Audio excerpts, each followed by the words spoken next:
mga queen.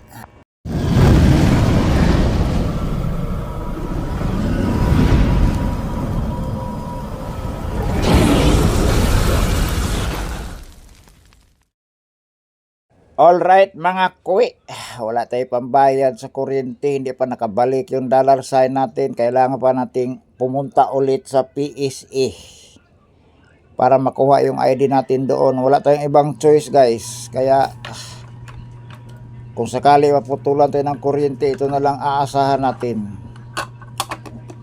Itong solar to, solar charger, pero di mag-charge yung solar niya. Hindi mag-charge guys kahit kuryente ang gamitin o kaya solar. Isinama niya yung parang nakakapagod daw na magtanggal-tanggal ng battery, lalo pag may busy siya. Ito mga koleksyon natin, ito solar module to, dito natin gamitan natin ng ganito para 5 volts lang ang lalabas papunta dito sa ating 3.7 volts na battery, 3 piraso. At saka itong charger na to, ang tawag na itong universal charger. Gamitan natin ng universal charger. Kung mainit lang ang panahon guys, maghapon, siguro makabigay siya ng 80 to 100%, depende sa init. So gamitan, ito to sa mga koleksyon natin. Sponsor ito, sponsor. Wala naman tayong ibang mga gamit dito guys, puro lang to abuloy. Para kung sakali maputulan tayo ng kuryente, dahil wala tayong pambayad, wala pa kasi tayong dollar sign, yung YouTube natin, walang income. Kailangan pa natin pumunta doon sa PSE ulit. Wala tayong pamasahe, wala tayong pataksi. Ang hirap itong walang mapakiusapan. Ayan, nakacharge na siya guys. So yan yung battery natin, 3, power bank. Ayan, puro solar yan. 6 volts, 4 watts yung sa power bank. Yung sa battery natin 3, 6 volts, 3.3 volts, 3.3 watts. Yan yung mga koleksyon natin. Salamat guys sa ating mga sponsor. Maraming salamat sa inyong lahat. Pero kung wala na tayong magawa guys, wala din na tayong makapunta sa wala na tayong magawa. Ito yung 3 ilaw, tag-isa sila dito. Kayang-kaya to magdamag. So magdamag, so wala tayong magawa, dito na lang tayo mag-ilaw. Saka mag-charge ng cellphone kahit paano maka-charge tayo ng konti. Yung dollar sign natin, iwan ko kung kailan natin maibalik. ID lang guys ang kailangan natin. So problema lang, wala tayong pakiusapan, walang marami na akong ginawa ko na lahat ng alam kong paraan paano makakuha, pero wala talaga. Kailangan talaga sa PSE, babalik ako doon, kukuha tayo ng kopya sa ID natin para maisabit natin kay Lolo. Wala. ID ang kailangan. Kahit pahirapan guys, at least kaya kong pumunta doon kahit malayo, kahit hirap tayong kumilos, basta may pamasahe lang.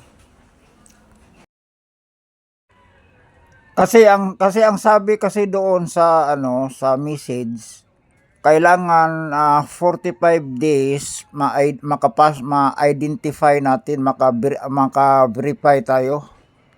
So, identification, verification, yan ang problema. Lahat ng mga ID ko hindi tinanggap kasi 17 years na kong inutil yung mga ID ko, 17 years na. Yung aking is nga pinadala dati is 2000 pa yun, 2005 ata yun. 2005 ang 2005 kasi yung is ID ko dati ay kasama yon sa security guard license. Ang likod nun security guard license, kaya ayaw di na tinanggap. Kaya sana kung hindi tayo makapunta ulit sa PSA, di ko alam kung anong mangyari sa monetization natin sa YouTube. taxi na naman na yan. Taxi na naman. Yung dati, taxi ko 700 mahigit. Sabi nung driver, mabuti daw hindi traffic, kaya medyo nakaano. Pero yung ruta, lagi niyang tinatahak daw yan. 800, aabot nga ng 900 balikan dahil sa traffic. So wala tayong choice. Hindi naman natin kayang hugutan. Ang layo kasi, ang hirap nga igalaw yung katawan ko. Nagpabuhat nga ako pababa. Pag makabalik ako doon sa PSE, magpabitbit na tayo sa gwardiya mula ground floor to third floor to ground floor, taxi na naman pa uwi. So yan talaga guys, ginawa ko na ang lahat ng alam na paraan. Sa barangay, sabi nila sa PSE talaga yan sir, wala kaming magawa dyan. Ay, anong gagawin ko?